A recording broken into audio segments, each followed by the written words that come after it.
Okay, we're going to address that main escape where we get to our 411 saddle and our partner turns their hips and immediately hides their heel and starts dipping their knee. So you can see how Corey's already completed the escape. His knee has cleared my thigh. So let's rewind a little bit.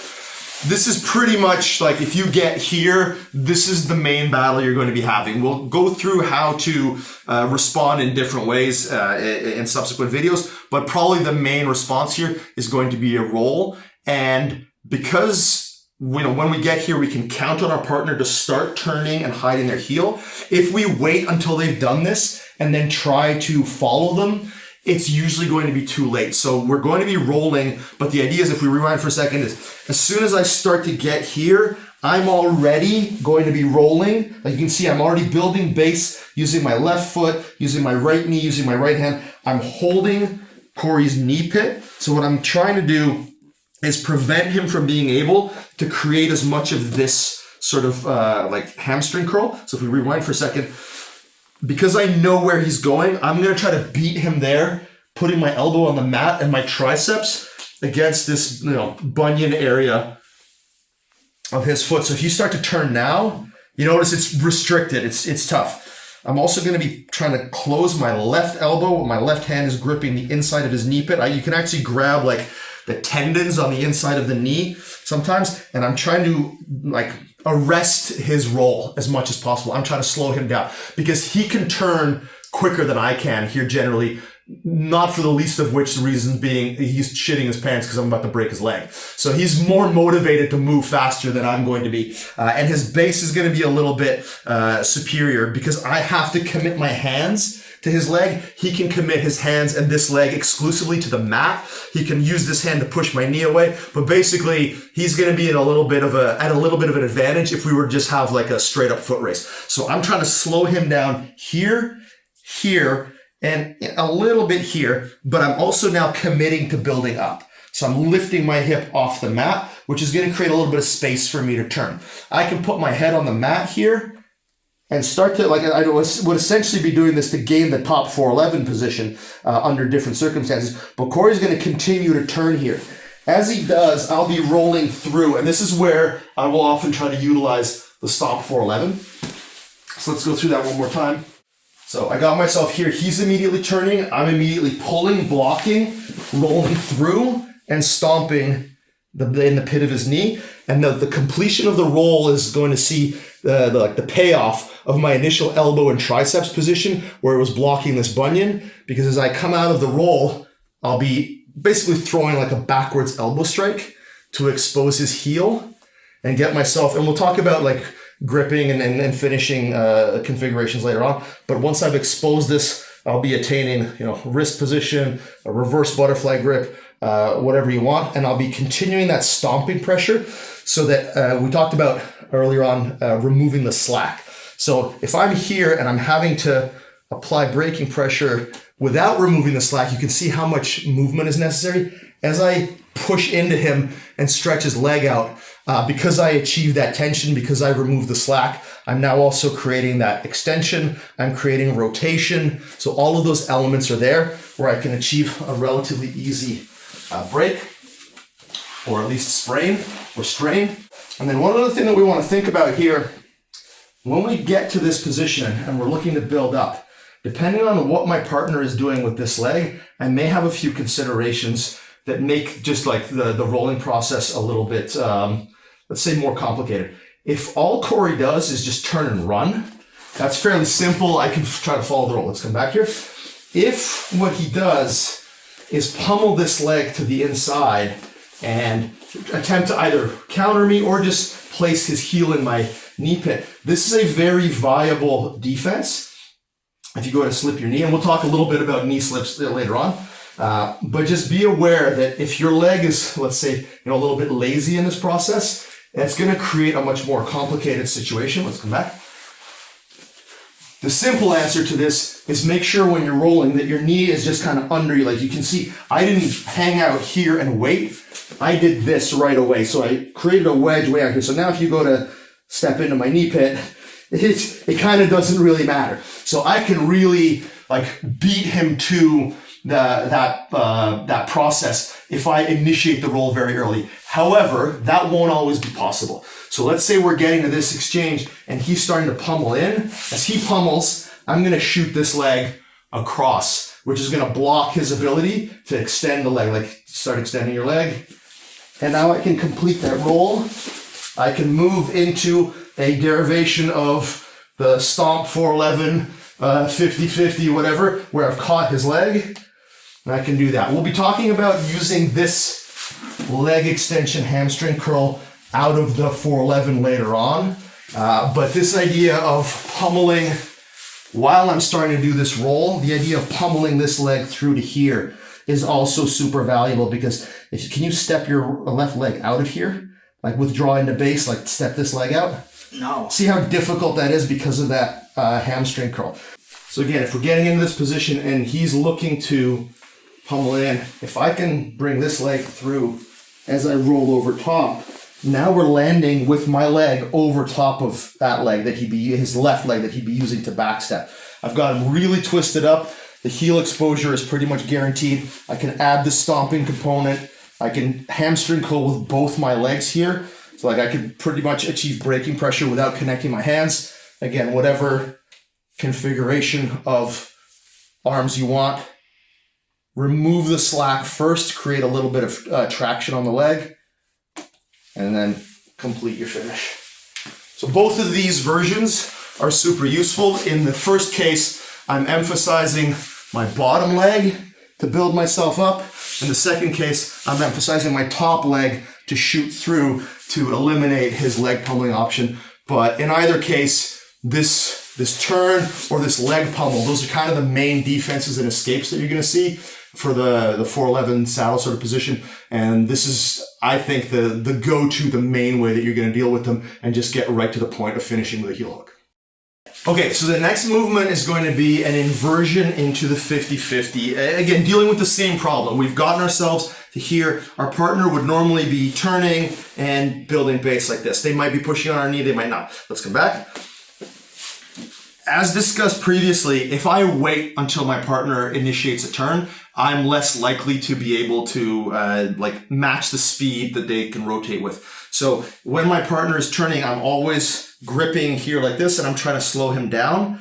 But in this case, I either from previous experience of dealing with my partner and attempting the first, like these motions where I roll through and just knowing that he can roll so quickly, keep rolling, that we just end up doing this. Like if I've just experienced this a few times, like, man, no matter how fast I roll, this guy's just able to outturn me. In this case, I'm not going to look to go over my head. I'm going to look to now slow him down with one more method, which is I'm going to switch my foot. In this case, I'm doing the entangling of the 411 with my left leg, my red leg. As he turns away, I'm going to place my right foot on his hip. This is going to allow me to, my right foot and left foot on his hip. But essentially, I will have left the 411 and placed my feet on my partner's hip, and I will invert. This is going to take me into the backside 50-50 position. The process of the inversion will expose the heel, and I will end up being able to attack with the heel hook from there. Let's give you a different angle on this. So we go to turn, I bring my feet up and I turn through. And you can see that rotation now lands us partially because I was holding onto the knee pit, partially because I was driving my triceps into the end of the lever, creating this break in my partner's structure. I've got really strong wedges. I'm already anticipating his back step. I know that as long as I get my foot into that knee pit, I'm good to go. I take the slack out. I start applying the pressure for the heel hook. This does require, I'm not gonna lie, a little bit of flexibility. If you are not able to do this, in other words, if you cannot put your shoulders on the mat, your knees to your chest, and the balls of your feet on the mat here like this, if you have to do this to get your feet on the mat, or if you can't touch your feet to the mat, you're going to struggle to do this because the movement that we're utilizing here is a full inversion, a Granby roll, where we're going onto our shoulder, swinging our head through, and coming out the other way. So it looks fancy, but it's a pretty simple mechanism. If you've ever done, these warm-up motions where you do this, you can do this move. But if when you do those warm-up motions, it looks like this. You're going to struggle to do this move. You have to be able to get your feet onto the mat. So we'll go through that a little bit slowly here. As he turns, my feet are going onto him and I'm pushing off. So let's pause right here. So this is where, because of where my feet are, if Corey were to like drop his hips towards the mat, he could potentially crunch my legs up pretty badly, right? So I have to be able to hold this position, come back out of it into the backside 50-50. Again, ideally you catch the knee pit. If you don't, it's okay. It's not the end of the world. Obviously, we're going to have an entire 50-50 section. We'll be talking about all this. There'll be methods that we can use to manage the position if we don't land with our foot stomping. But ideally, we should be able to make that transition, prevent the back step, and just finish from here. So super reliable, provided you have the ability to perform a full inversion and essentially touch your toes to the mat, which again, I know is going to eliminate some people from being able to do this, but it's a worthy goal to work towards. I know I've got people at my academy that if you were to look at them, they're in their 50s, they've got a bit of a belly. They can do this because they've just spent a fair bit of time working on being in the inverted position, and they've just managed to get their hamstrings just flexible enough where their feet can kind of do this. We're not talking about having to have your leg perfectly straight. Like, I'm not talking about this where the legs are locked out. Once your knees are bent, you can touch your toes to the mat quite a bit easier. So this is more accessible than most people will realize, provided you put the time in on a little bit of hamstring flexibility and just getting really good at grand being, making sure that you spend a lot of time walking your feet along the mat, tucking your head in. You can see how my head's not even touching the ground. That's something to work towards. And then coming out of the roll, and that's what's going to help you pretty much like in all of your jiu-jitsu, not just with a movement like this. All right, you got rid of the younger, hotter model, and you're back with me now. Well, you're a lot wealthier. So, we're going to be dealing with a scenario now where the same exact escape, right? We're going to be in the 411, someone's going to turn their hips away, and this sort of thing is going to happen. And again, either through prior experience with this person or just a general, like good fight IQ, I'm going to know that leg locking this individual is just going to be more trouble than it's worth, or frankly, not even possible. So if I've failed at the roll through, if I failed at the inversion of the backside 50-50, what I'm going to look to do here, and this is also quite relevant when somebody does a good job of this. This frame combined with this movement is going to make it very difficult. Like, there's certainly no way I'm inverting the backside 50-50 at this point. Like, your knee is almost clear. So if you've got somebody who doesn't just turn and run and try to clear their knee by virtue of like the slipperiness and a lot of movement, but they really do a good job of stiff arming here. This makes like, I can barely pull your knee up at this point. This is not a very strong position for me. So whether it's this that's causing me to make this judgment call, or just a few attempts where I've gotten to here and I've failed to follow through, what I'll be looking to do now is connect to my partner's hip. And we say this as opposed to take the back or pass the guard, because frankly, it's not up to us which one of those two options occurs. It's up to how far my partner commits to continuing to turn once I connect to their hip. But all I'm going to be doing, whether he's posting on my knee or not, is I'll be whipping this leg out. So the leg that was entangling, in this case, it's my left leg, my red leg, that's creating the obstruction at Stephan's right thigh and hip. As he turns away, I will whip out and I will connect my chest, pec, rib cage, whatever, to his hip. If Stephan were to continue turning away, this would allow me to build up, insert a knee, create a seatbelt, double unders, whatever method of back control you favor, set a hook. Basically, we'd be in a back chase, right? So the most common method here is because I've slid my left knee in, I can pull him back, set this hook, and I've taken the back. That is only going to occur if my partner chooses to turn and build up. However, if when he turns and I whip this out and connect to his hip, he sits back down, then it becomes a guard passing situation. Essentially, we'd be landing in a leg drag. Right? So without Stephan there, this motion looks like this. I'm taking this leg out and I'm coming forward like I'm going to perform a technical stand-up motion, like if I was going to wrestle up. It's the same basic thing. I'm removing my leg, putting it behind me for base. I'm still holding his leg to slow him down so I can bring him back in here for a second here.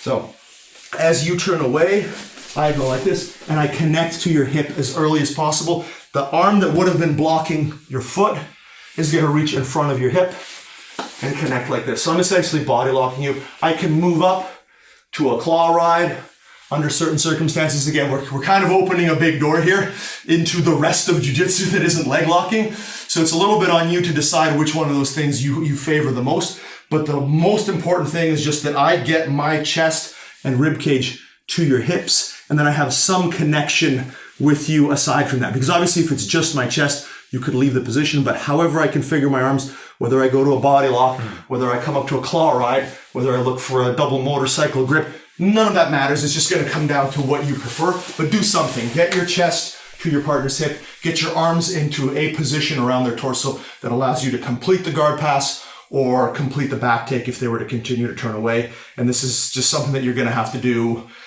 a disturbingly high percentage of the time nowadays. If you're going to attack the 411 or the saddle, etc., you're just going to deal with people who are so good at this that you are not going to have snowball's chance in hell of heel hooking them. Guys are extremely proficient at heel slipping.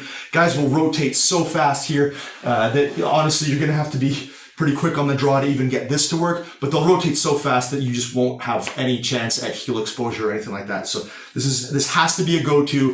If this isn't in your arsenal, people can just turn away from you like with impunity. So again, if we were to put this in the context of a match or even a roll, once or twice I go for your heel, and the next time I get your back.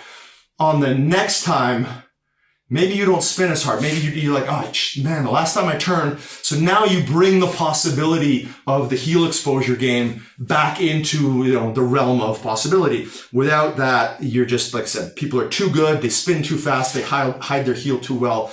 So this is really the linchpin. Like if you were to get good at everything else we show you coming out of attacking 411, and you didn't get good at this, there would just be a certain class of grappler, a certain style of grappler, or whatever, a certain skill level of grappler that will just always shut you down from that position with this turning escape. This is what brings it all together. You have to have this.